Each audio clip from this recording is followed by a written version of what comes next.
Alright, the Reds, it is post-match pint from Taggy's Bar, Anfield Road, Anfield. We've been very fortunate tonight to be part of a socially distanced crowd, all within our little mates groups, watching it outside, watching on a big screen.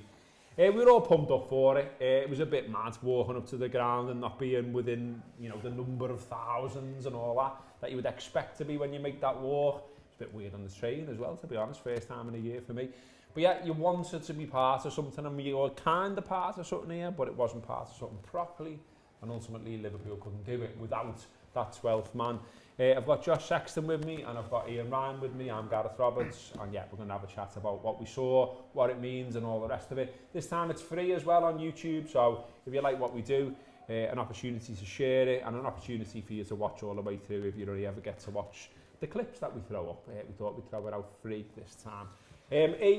It was a good start. You know, for me, when I was thinking about this game before it even started, I thought, I don't know if Liverpool can do it, but what I want them to do is give a good account of themselves, show that they can compete at this level, show that the drop-off that everyone's been talking about isn't as bad as we thought. All that. And second half's really disappointing, don't get me wrong, but first half, we make chances, we come out the blocks, all the cliches that you want, and we just didn't take those chances, did we?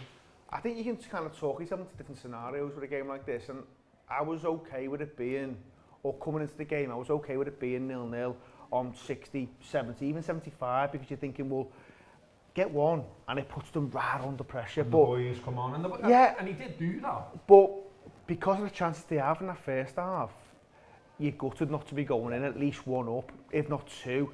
And I think, you know, that Salah one in the first, 2 or 3 minutes, and don't get me wrong, we didn't have the best view of the first half, we were quite far from the screen, so it was hard to kind of make out what was going on at times.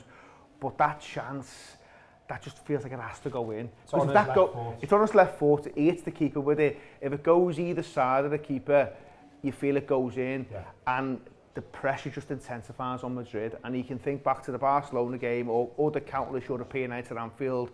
Yes, there's no crowd there, but you can imagine a scenario where they start getting really nervy. A goal early on, tails are up, and there's other chances, Robbo, first half. And you think about the Wijnaldum one, and we were saying at the time, you know, if he's wearing a Dutch shirt, he puts that away because he tends to score a lot for them. But for us, he's a different type of player. When you seem to put him in front of goal, he misses that one. So there's other chances, and that's the frustrating thing. Liverpool could have really turned the screw that first half, and you're wondering, it's a bit of a what if, and that's hard to take a little bit, to be honest. It is hard to take, and we are obviously doing this in the immediate aftermath, Josh, but I'm trying to dig for little positives. It is disappointing. It's disappointing at any point in a season where you go, okay, we can't win nothing now.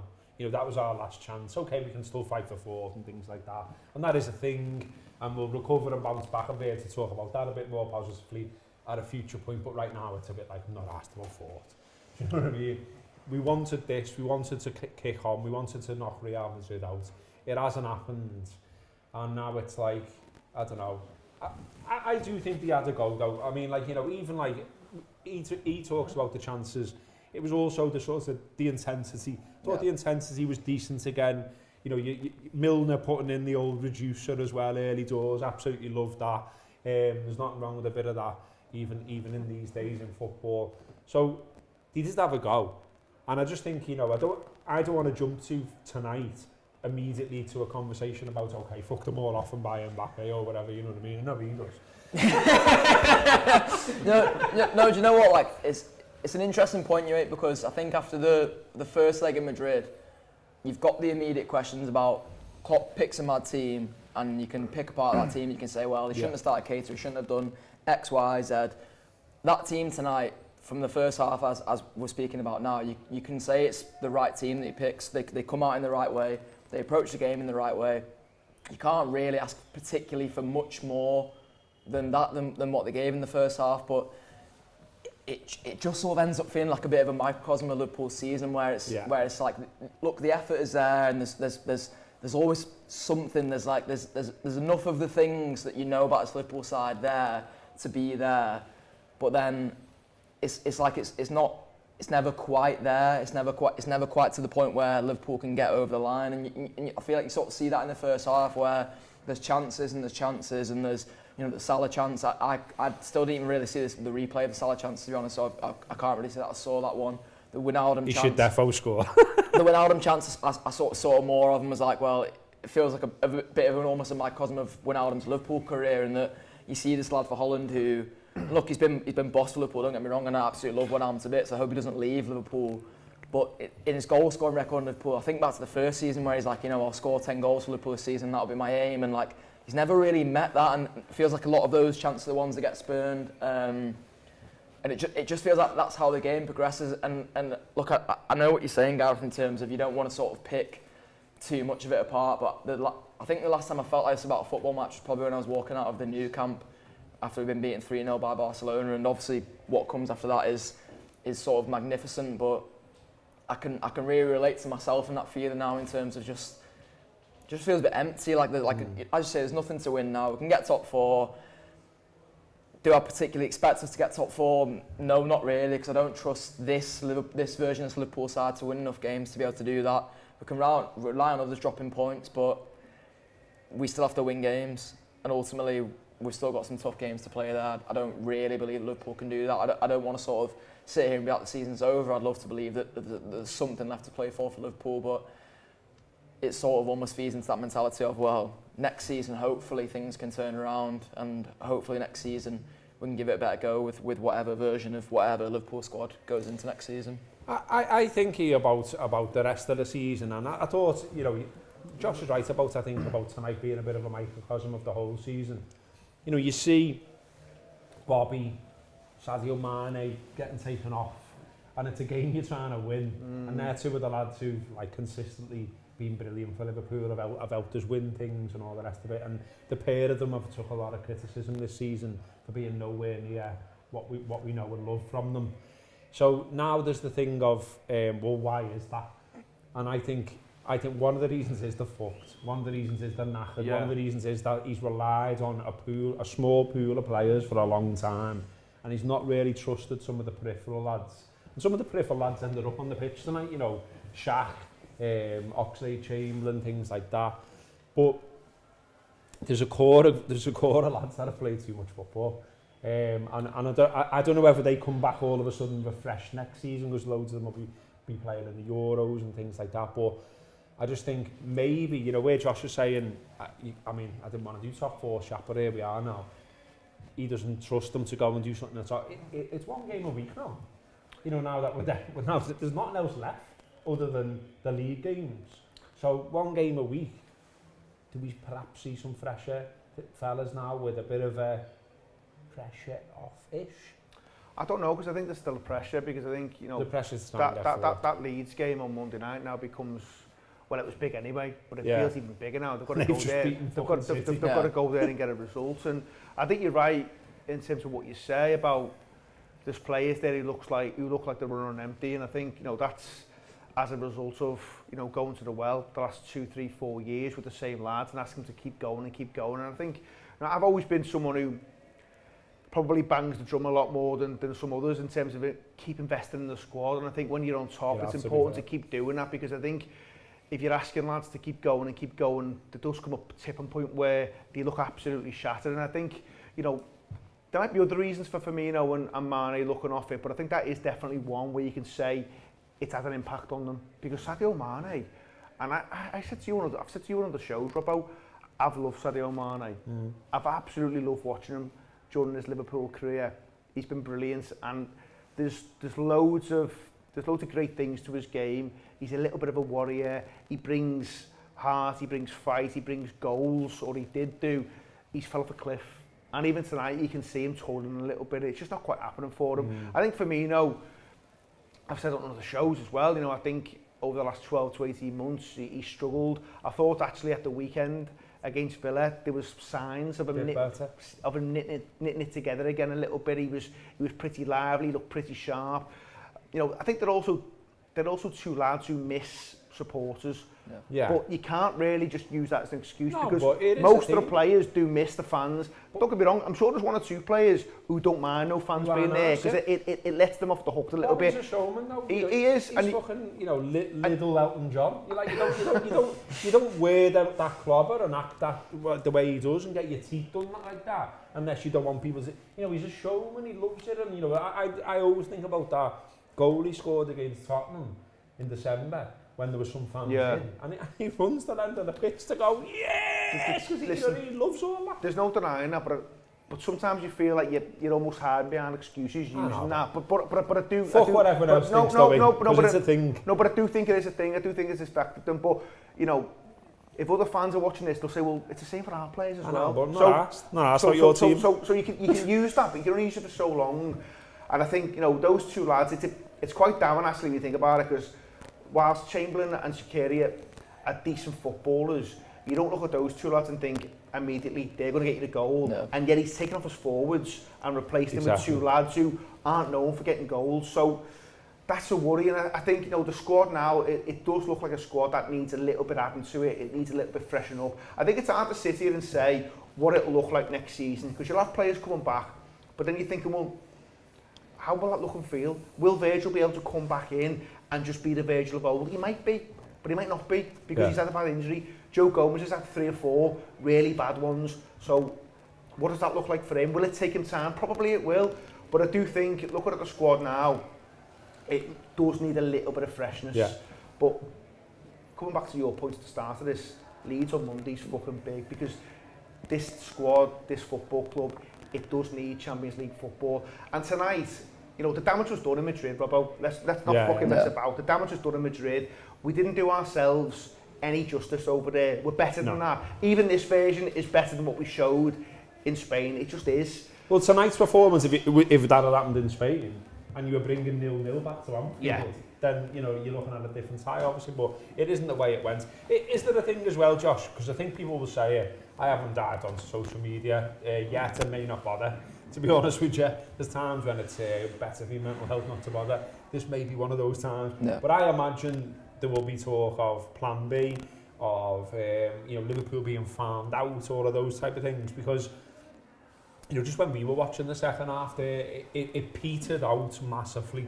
And you're looking at it, and okay, Madrid aren't daft as they've shown across the 2 games. They've got loads of nous, loads of experience, and they know how to sit on a result. And you look at their results all season, loads of 2-1s, loads of narrow victories, and they could win the league doing that, basically. Yeah. And even at the weekend in El Clasico, they have 31% of the ball and they win. So they're used to doing that, and that isn't the classic way of Madrid playing, really. Which is why, even though they might win that and they might win this competition, there's still a bit of a weird pressure on Zidane because there's still people who aren't sure about it. But this is not the Real Madrid Wrap. But my point is, Liverpool, towards the end there, you're looking to the full-backs to create something, you're looking to them to cross. It's a bit predictable, isn't it? It's a bit like, everyone's... I'm not saying we've been found out, because I hate that phrase. It's a load of bollocks. Yeah. But I think sometimes, is there something else we should be doing to shake it up, whether personnel, whether tactics, whatever it may be?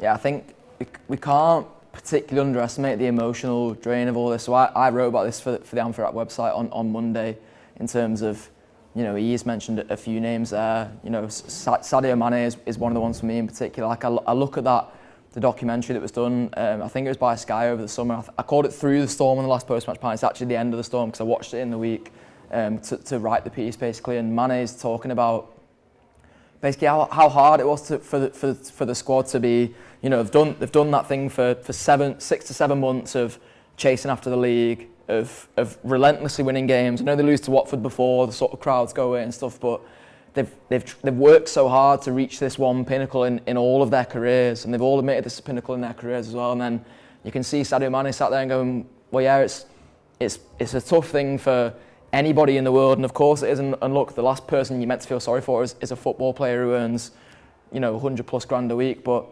he says it's tough for us who don't have wives, who are living in a foreign country, whose family lives very far away, whose brothers, sisters, uncles, etc. can't come and visit because of COVID. I think to an extent that all feeds into it, and so I don't look at Sadio Mane in that first half in particular. I thought he was lively in his movements, things like that. But I think when I look at Sadio Mane as a sort of throughout the whole season of Sadio Mane, he looks like a lad who's just sort of in his own head and maybe a little bit out of ideas. And I think that's an emotional drain.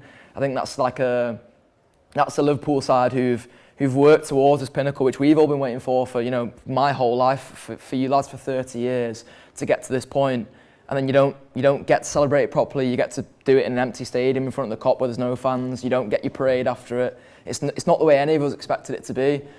But my worry is how much that sort of spills over into next season. So you can make those excuses for now and say Sadio's not quite this, and the whole is not the sum of its parts in the way it was last season. But then how much of next season when fans might be back in the stadiums, can you say, well, that's now the reason? How much that sort of spills over is the worry for me, because as you say, there'll be lads who are going to the Euros in the summer. There'll be lads who are going away for internationals in the summer who then they might feel physically tired going into next season. It sort of becomes a bit of a knock-on effect for me, which is where the worry comes in. And look, you can talk about it with players like Sadio, who, as he said, we've watched Sadio have some of the best times. He's given us some of our best times to Liverpool ever. I remember Munich away, with being stood there with you, Robbo, where he's scored one of the best goals I've ever seen live in my life. You just start to worry how much this whole situation comes to impact Liverpool in the future, and you sort of hope it doesn't. But I mean, at this stage, you couldn't particularly rule it out, could you? I'm desperately still going to search for some positives. So, yeah, I'm still going. I'll keep fucking searching. I'm sorry, by the way. I'm saying that they stopped the rock compared to what it was. So the six defeats on the spin at Anfield, all that kind of stuff. The hunched shoulders, all of that. Okay, they ran out of ideas at the end tonight, and I'll take that. And it was disappointing, and it was horrible to watch. But equally, we were up the first half though. Yeah. Everyone in that garden out there was like, come on! Yeah. Like that Milner tackle, the Everton goal. And okay, it didn't come off. And it seems weird to me as well. And we've all done it, and we'll continue to do it. We slaughter him now. He's got to put that away. They're all saying it on the telly as well. He's got to put it to one side or the other. He puts it straight at the keeper. 28 goals this season though. Do you know what I mean? And there is still something to play for, and I just want to see them keep going. And I think there is still pride to be taken from the season.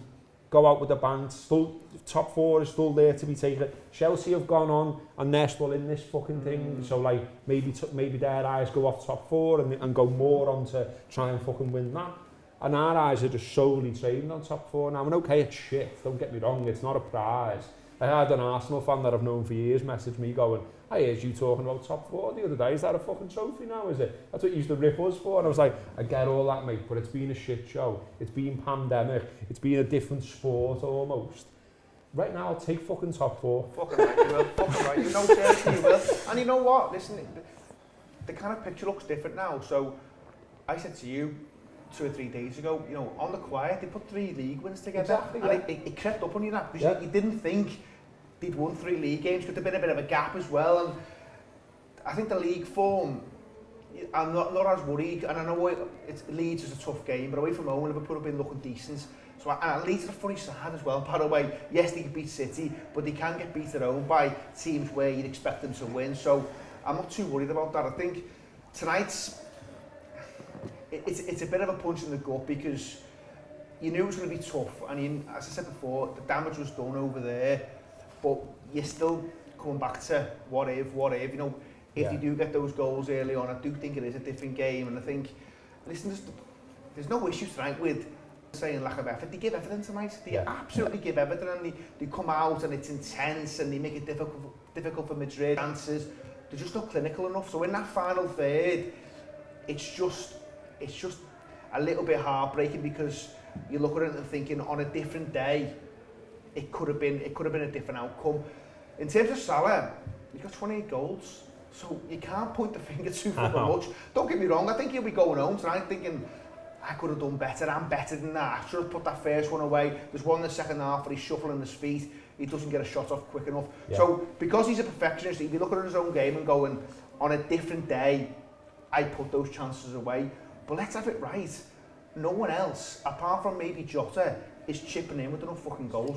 So that midfield tonight, it's a bone of contention, and I understand why, because when you sign a player like Thiago, you think you're signing him for games like tonight, European games, play in Madrid, keep the ball, do sensible stuff for it. So you think you're signing him for those reasons, he doesn't start.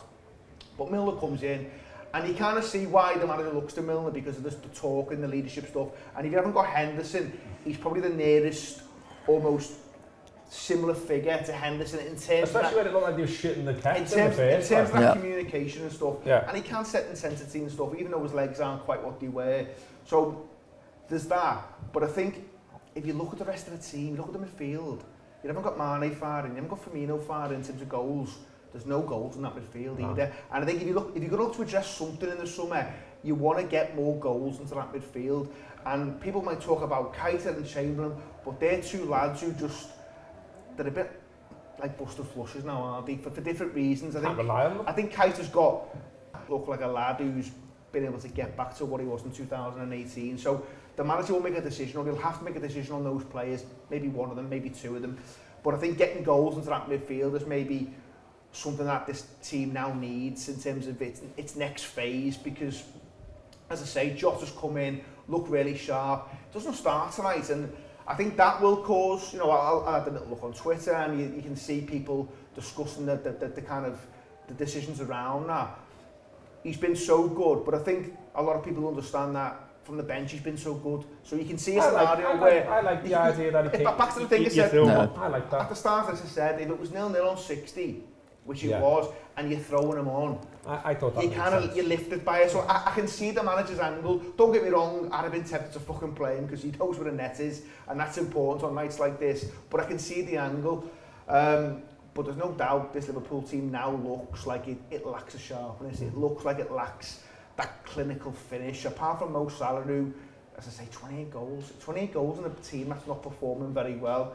You can't do much more. Don't get me wrong, there's certain games where he could be sharper and stuff, but he'll go 28 goals. I'm doing my fucking bit. I'm doing my bit. So it's up to one or two others, and what hasn't happened, but you do keep coming back to that performance in Madrid where Liverpool, regardless of what version it was, did not do themselves justice, and that's what's killed them. Yeah, absolutely. Well, do yourself justice, do your bit, be a supporter, don't be a bellend on social media. There's lots of chat about that currently, obviously, around how people are treating players online. I'd like to think, our boys don't do that, but they do that. Some people do that. Don't fucking do that, eh?